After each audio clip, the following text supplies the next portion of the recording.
Subscribe channel Truth.id dan aktifkan lonceng notifikasi untuk mendapatkan informasi seputar live streaming dan video khotbah terbaru.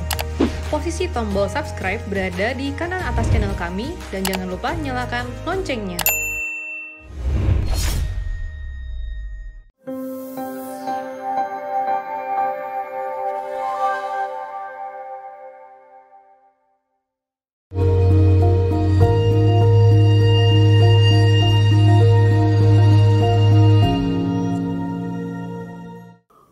Saudara, kita masuk episode 159 dari Makau, ibu rumah tangga.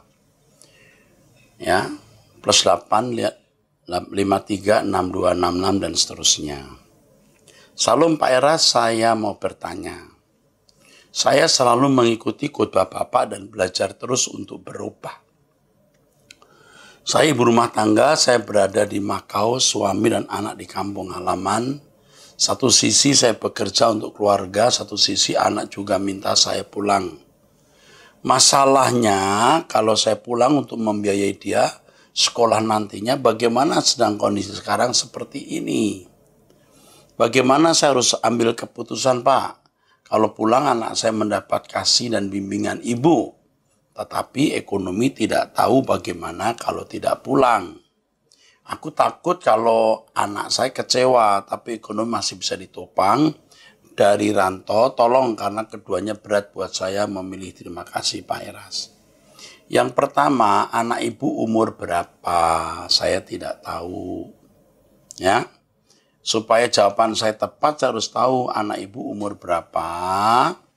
Lalu di kampung itu ikut siapa? Ikut orang tua, ikut tetangga, ikut adik, ikut kakak.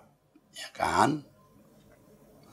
Kalau tidak detail, saya tidak bisa menjawab dengan tepat. Tetapi saya akan memberikan arahan. Ya. Yang pertama, selama Anda masih ada di luar negeri ini, titipkan kepada orang yang Anda pandang rohani untuk bisa membimbing dia ke jalan kebenaran. Yang kedua, titipkan dia kepada orang paling dekat yang Anda percayai secara kehidupan keseharian. Apakah itu kakak, adik, atau orang tua. Bagus kalau bisa dititipkan ke orang tua, jadi ikut nenek atau kakeknya. Yang ketiga, lakukan dialog setiap hari. Ada pertemuan lewat FaceTime. Ya. Atau tetap buat percakapan, tanya sekolahnya gimana, dia bagaimana, itu akan sangat membantu. Ya. Yang keempat, coba kalau Anda kumpulkan uang, e-rate waktu di luar negeri, kalau pulang nanti untuk modal usaha, apakah dagang dan lain-lain. Percayalah bahwa Anda di Jakarta pun akan selalu ada jalan kalau kita benar-benar berusaha. Saya tidak berani jamin ya, kalau Anda tidak pulang, lalu anak Anda nanti rusak, Anda biar kerja di luar negeri dengan gaji besar, kalau anak kita rusak, kita itu sedih, hancur. Tetapi tidak jaminan kalau Anda pulang, Anda juga bisa ngurus anak dengan baik. Sebab kalau Anda harus banting tulang dari pagi sampai sore, lalu anak tidak diperhatikan dengan seksama, sama saja Anda di luar negeri. Nah, lalu gimana ini Pak? Yang pertama, Anda harus tetap dekat dengan Tuhan. Ikuti Truth.id.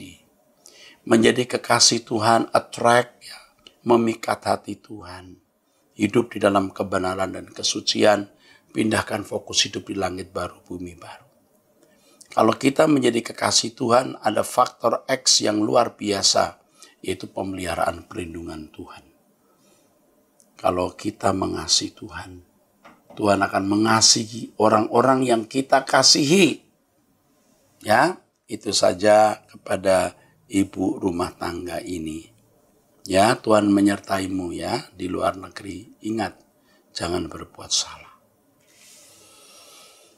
0821 9951 8 dan seterusnya. Bagaimana kalau suami yang mengusir istri dari rumah dan hidup dengan selingkuhannya? Anak-anak yang korban, siapa yang berdosa bertanggung Siapa yang dosa, siapa yang bertanggung jawab. Yang pertama, pasti suami seperti ini masuk neraka. Itu sudah pasti. Ya, kecuali suatu hari dia bertobat, benar-benar berbalik. Tapi jangan coba-coba berkata, ya nanti saya akan berbalik ke Tuhan. Sekarang saya mau selingkuhan dulu, mau tinggalkan rumah. Saudara akan mati dalam keadaan berdosa dan tidak akan mendapat kesempatan untuk ada di dalam kerajaan surga. Jadi yang pertama, suami seperti ini pasti masuk neraka. Ya. Lalu siapa yang berdosa? Sudah saya katakan suami. Siapa yang bertanggung jawab? Suami. Tetapi istri juga harus sadar mengapa sampai suami itu selingkuh. Kadang-kadang ibu-ibu atau wanita juga mau menang sendiri. Ya. Suami memang berbuat salah atau berbuat dosa, ya. Tetapi itu dipicu dari istri yang galak, istri yang cerewet, istri yang tidak memberi keteduhan, istri yang tidak melayani suami dengan baik. Ya, memang ada suami, maksud saya ada istri yang sudah memenuhi tanggung jawabnya dengan baik, tapi suami tetap saja tidak setia. Aku mengerti. Tetapi kenyataan yang tidak bisa kita bantah. Banyak istri yang ikut memicu kesalahan suami. Jadi sekian persen istri ikut bersalah. Atau sekian persen istri harus juga bertanggung jawab. Tetapi karena kondisi laki-laki atau suami seperti ini, maka ibulah yang harus bertanggung jawab memikul apa yang sebenarnya harus dipikul bersama suami. Bu, ini yang nanya ibu nih. Kalau ini ibu ya, ibunya yang mengalami penderitaan atau menjadi korban, percayalah Tuhan melindungi orang yang teraniaya. Tuhan pasti akan membuat perhitungan. Jadi, bertahanlah. Jagalah anak-anak. Saya tidak tahu berapa jumlah anak-anak di sini, sudah umur berapa harus jelas. Ya. Kalau sudah umur 40-30 ya kan nggak masalah. Sudah nikah lagi. Tapi kalau masih umur 7-8 tahun, masalah besar. Nah, itulah yang dapat saya katakan, puji Tuhan. Kiranya ibu menjadi kuat. Ibu pasti dibela Tuhan. Pasti dibela Tuhan. Ya, oke. 0877 1069 dan seterusnya, wanita usia 24 tahun. Salam Pak Era, semoga dalam keadaan sehat dan bahagia selalu untuk Bapak dan tim gereja GSKI dimanapun berada. Saya wanita berumur 24 tahun Pak, ingin bercerita. Sebenarnya beberapa bulan lalu Pak, sudah lama saya sering mendengar curhat-curhatan teman-teman saya Pak. Dan saya selalu menasihati mereka dengan ajaran Tuhan. Walaupun Pak, saya yang belum tahu apakah nasihat saya benar atau enggak. Saya hanya berbicara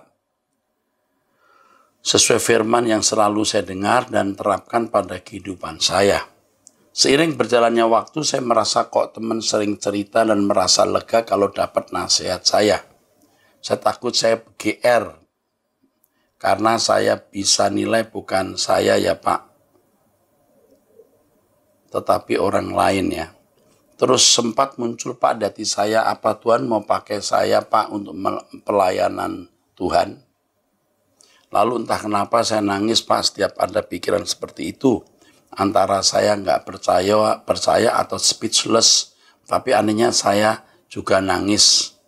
Nggak tahu kenapa Pak. Yang pertama, semua kita harus melayani Tuhan. Semua kita punya kesempatan menjadi juru bicara Tuhan untuk orang di sekitar kita. Anda sudah dari tempat yang benar. Teman-temanmu bisa mendengar kebenaran, mendapat keteduhan, bimbingan, arahan. Karena Anda mewakili Tuhan di bumi ini. Untuk orang-orang di sekitarmu. Dan itu sudah pelayanan. Jangan tanya, ini apakah Tuhan mau pakai saya untuk pelayanan? Lah, semua orang yang ditebus oleh darah Yesus harus melayani. Dan Anda sudah atau sedang melakukan pelayanan. Anda sudah dan sedang melakukan pelayanan. Sampai pada suatu hari saya sekarang sedang berpacaran dengan satu pria. Dia ini sebenarnya dari keluarga Kristen, Pak. Namun ibunya ada kecewa dengan orang gereja. Dibilang katanya orang Kristen banyak yang munafik. Mungkin semacam kepahitan, Pak. Tapi saya dengarkan saja, Pak. Karena jujur saya sebelum di GSKI juga merasa hal itu di gereja lain, Pak. Maaf, sebelumnya bukan maksud untuk menjelekkan atau apa, Pak. Namun pengalaman masa lalu. Oh, oke. Tidak sedikit orang yang kecewa dengan gereja. Betul. Karena tidak merasa iman saya bertumbuh pada waktu di gereja dulu itu, Pak. Oke, saya mengerti. Jadi Anda sekarang pindah ke gereja ini. Akhirnya saya sampai sekarang menjalani hubungan dengan pacar saya dengan ibunya yang beragama lain. Namun pacar saya mempelajari Kristen, Pak, dan yang seperti GSKI, karena dari cara kita berargumen zaman pendekatan, saya lihat Pak, ini sama dengan prinsip saya. Jadi waktu berargumen pada waktu pendekatan itu ya, prinsipnya sama. Tapi kendalanya sekarang adalah ibunya beragama lain. Dia anaknya nurut sama orang tua, Pak, jadi dia belum Kristen. Pacar Anda belum Kristen maksudnya ya. Dan namun belajar Kristen. Mamanya nggak mau dia belajar Kristen, Pak, karena masa lalu mamanya. Jujur hati saya sedih. Bukan karena masalah pindah agama mamanya, Pak. Namun karena beberapa oknum orang Kristen itu sendiri membuat orang jadi punya persepsi jelek, Pak, terhadap kekristenan. Oke. Lalu setelah dengar YouTube Bapak tanya jawab di ABAM 16 Oktober 2020, saya kok merasa mirip sama kasus yang mirip dengan kasus saya, Pak. Cuma bedanya beliau untuk ibu dan ciciknya. Terus Pak, tiba-tiba saya jadi kepikiran lagi dalam hati saya. Tuhan pakai saya buat pelayanan kah? Iya. Terus saya nangis lagi, Pak. Nggak tahu kenapa dan timbul di pikiran saya, Pak. Apa saya nggak peka dari zaman teman saya sampai akhirnya Tuhan mempertemukan saya dengan lelaki yang keluarganya dulu Kristen sekarang pindah. Apa ini suatu kode ya, Pak? Jujur sayang, Pak, saya nggak paham. Karena dulu pernah juga dengar khotbah Bapak untuk pelayanan nggak harus jadi pendeta, tapi bisa menunjukkan teladan Tuhan dimanapun. Iya, benar. Jadi jangan ragu-ragu Anda bertemu pria itu dan ibunya untuk menjadi saksi agar keluarga itu dikembalikan kepada iman Kristen yang sejati. Tetapi jangan harap harus pasti jadi dengan pria itu. Jangan mimpi, serahkan ke Tuhan. Soal pertemuan dengan pria itu dan ibunya pasti Allah yang izinkan atau Allah kehendaki. Tapi jangan paksa harus menjadi istri dari pria itu. Jangan harap terlalu banyak atau bahkan jangan berharap sama sekali. Jalani saja, yang penting jadi saksi ya. Jangan berkata, ya Tuhan aku jadi saksi, biar jiwa-jiwanya Engkau selamatkan. Laki-laki ini biar jiwanya untuk Tuhan, tapi tubuhnya untuk saya. Tidak begitu ya. Namun seperti ada gerakan di hati saya, setiap kepikir pertanyaan itu saya nangis pasti, Pak. Mohon pencerahannya, Pak, apa yang harus saya lakukan? Terima kasih, Pak Eras dan tim GSKI. Semoga sehat, bahagia selalu dan Tuhan memberkati. Oke, saya sudah jawab ya. Di pertengahan surat Anda saya sudah jawab. Dan saya katakan, Anda orang baik. Anda orang yang dipilih Tuhan. Hanya Anda ini orang yang seringkali ragu-ragu. Anda seringkali sulit berkata tidak begitu untuk seseorang. Kalau Anda harus berkata tidak, belajarlah berintegritas mengatakan tidak. Ya, jangan tidak tegas. Ya, saya berkata jangan tidak tegas bukan berarti lalu kita selalu tegas dalam arti kita gopoh-gopoh atau gegabah mengatakan tidak atau iya. Ya, tetapi Anda akan dilindungi Tuhan karena Anda orang baik. Anda sudah dikenal Tuhan, Anda sudah mendapat zaman Tuhan, dan Anda sekarang sudah dan sedang melayani. Selamat berjuang dalam pelayanan. Oke. 08524973 sekian-sekian ya. Ibu usia 42 tahun ya. Ini pertanyaannya apa sih? Yuk. Salam Mbak Pendeta Erastus, Markus 10 ayat 15 yang berbunyi, aku berkata kepadamu, sesungguhnya barang siapa tidak menyambut kerajaan Allah seperti seorang anak kecil, ia tidak akan masuk ke dalamnya. Yang saya mau tanyakan, apa arti seorang anak kecil, Pak? Karena seperti doktrin yang pernah saya terima sebelumnya, bahwa sebagai anak kecil itu selalu minta kepada bapaknya. Berarti tulus dan polos, selalu memaafkan dan apa adanya di hadapan bapaknya. Atau punya arti lain lebih dari apa yang telah saya terima pengajarannya. Dan setelah saya mengikuti khotbah Pak Erastus terus-menerus, hal ini membuat saya tergelitik untuk tahu arti seorang anak kecil ini. Karena bila kita terus meminta dan polos seperti anak kecil, bukankah itu akan membentuk kita menjadi seorang Kristen kanak-kanak? Wow, benar yang you katakan. Kalau terus seperti itu ya, yang tidak pernah merasakan proses pendewasaan Tuhan. Mohon pencerahannya Bapak, terima kasih, Tuhan memberkati Bapak dan keluarga. Polos tetap polos. Minta sesuatu kepada Bapak tidak salah. Tetapi semakin dewasa pasti isi permintaan kita harus mulai beda. Ya. Markus 10 ayat 5 ya, harus dipahami dengan benar. Ya. Ya, Markus pasal 10 ayat 5. Tunggu. Ini benar nggak ya ayatnya ya? Saya lihat dulu ya. Coba lihat.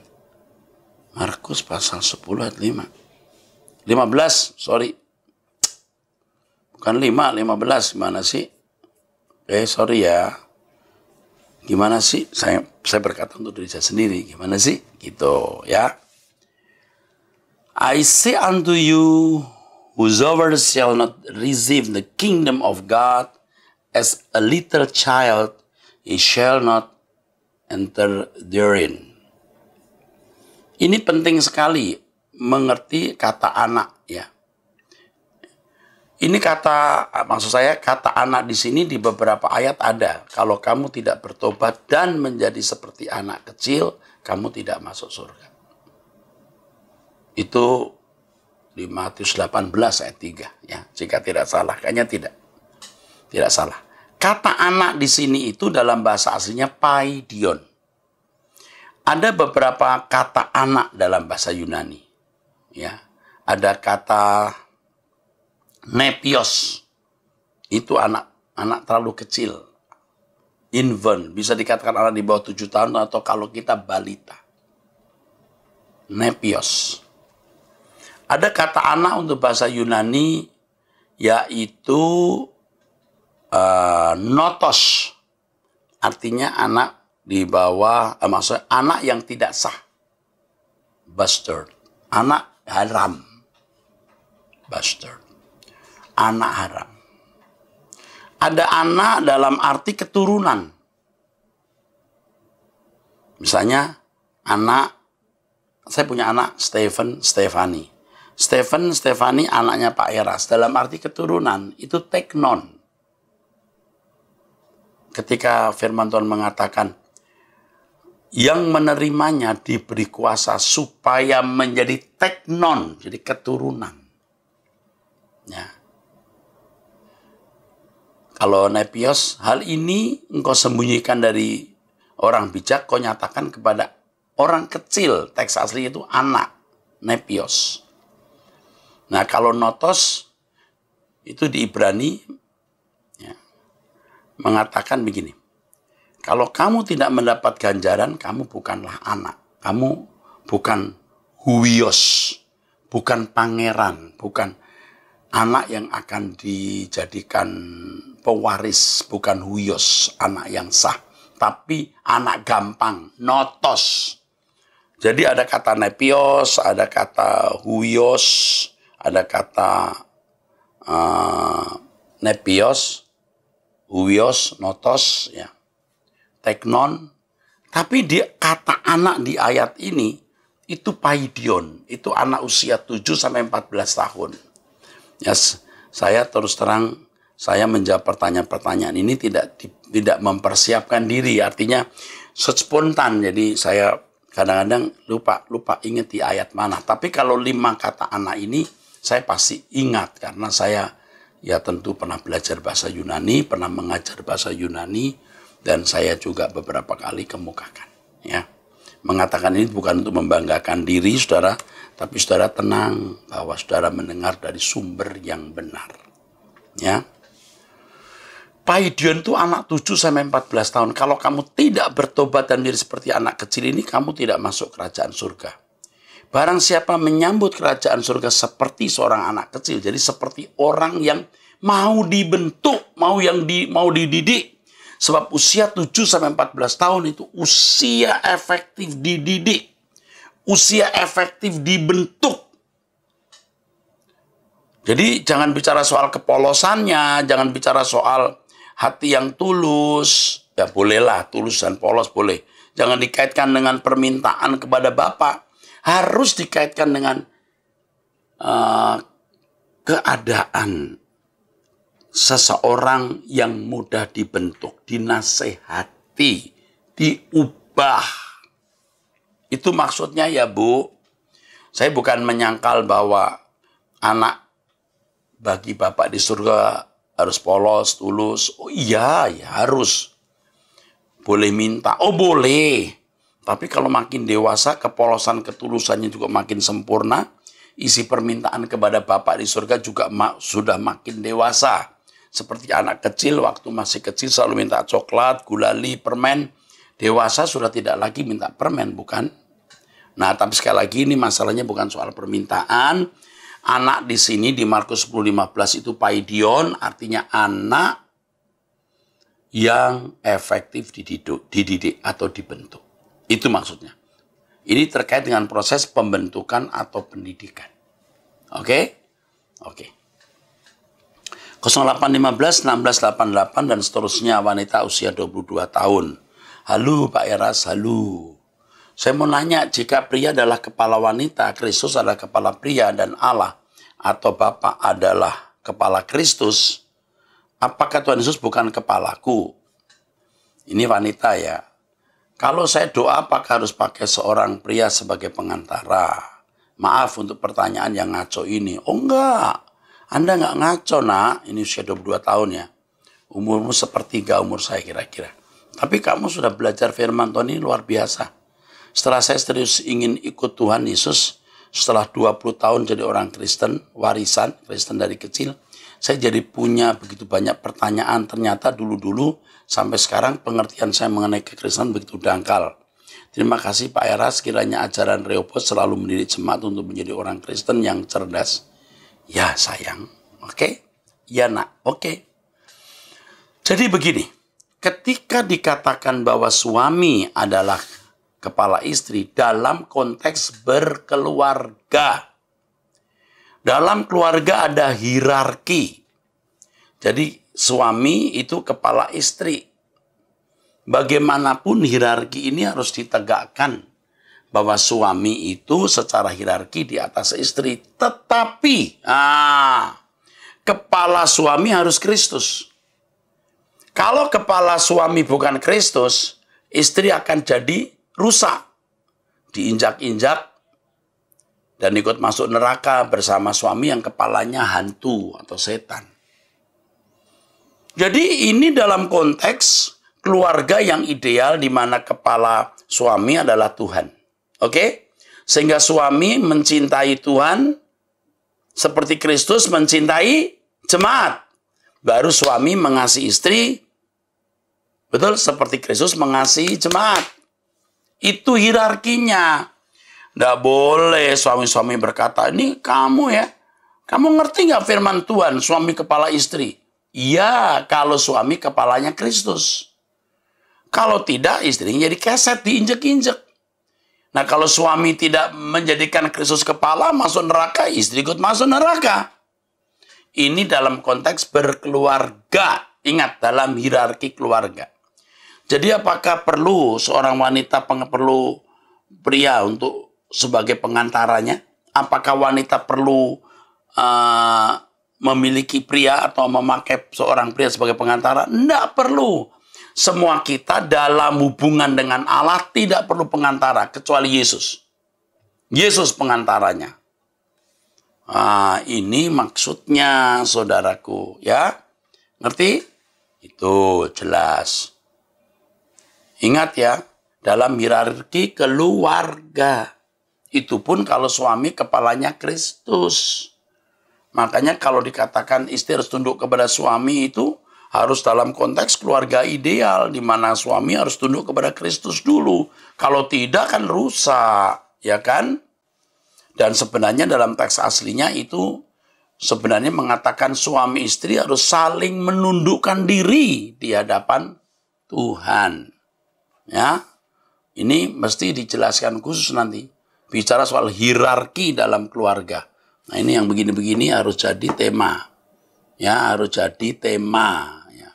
Harus dikirimkan ke staf saya yang suka menjawab pertanyaan secara pribadi. Tema ini supaya diingatkan saya. Hierarki dalam keluarga ini penting sekali.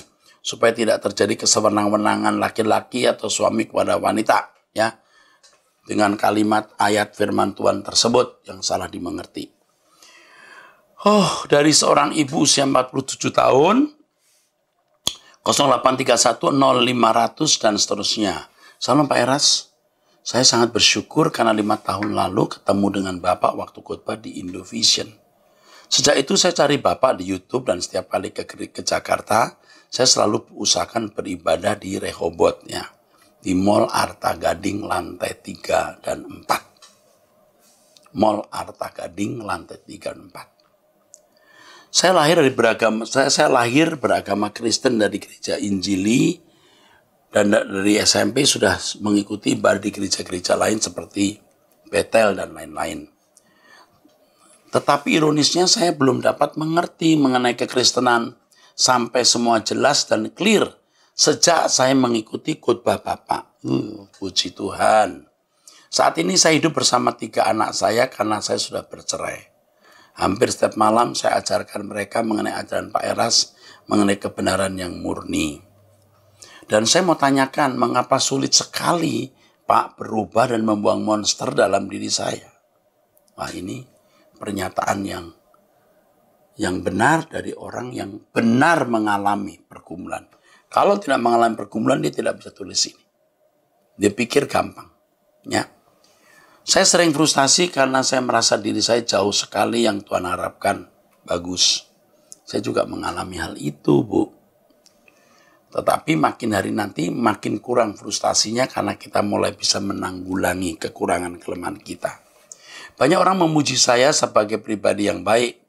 Tetap saya tahu diri saya dan saya sering benci diri saya dan rasanya mau saja karena sulit mematikan monster dalam diri saya. Saya setuju, Bu. Saya juga mengalami itu. Oke? Saya tipe yang bukan gila dengan barang branded atau kekayaan, Pak. Tapi monster yang lain, saya setuju. Kita juga sering tidak terikat satu dosa, tapi dosa yang lain. Saya merasa ada beban berat karena Tuhan memilih saya tinggal di Indonesia dan ketemu suara kebenaran. Dan kemampuan menalar ini bukan kebetulan. Tapi daya sangat buruk dan rasanya saya putus asa dan tidak mampu menyenangkan Bapak. Walaupun pola pikir saya sudah banyak diubahkan. Tapi saya merasa sangat lambat.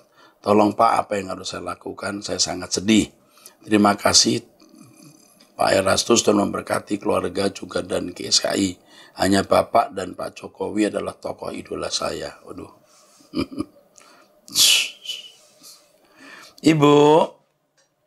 Ibu orang cerdas.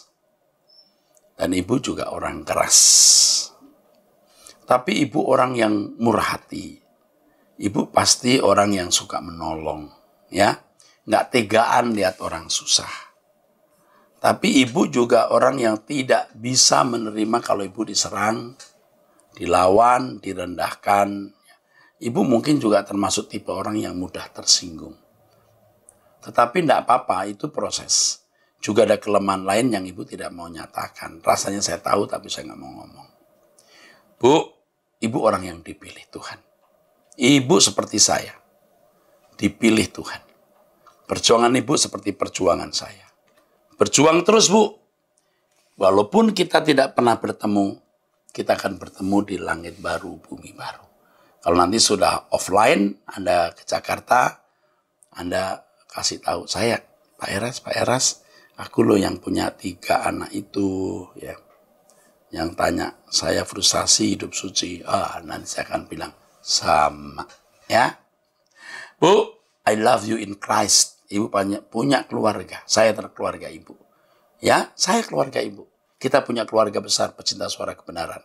Tuhan memberkati. Sampai jumpa di episode yang akan datang.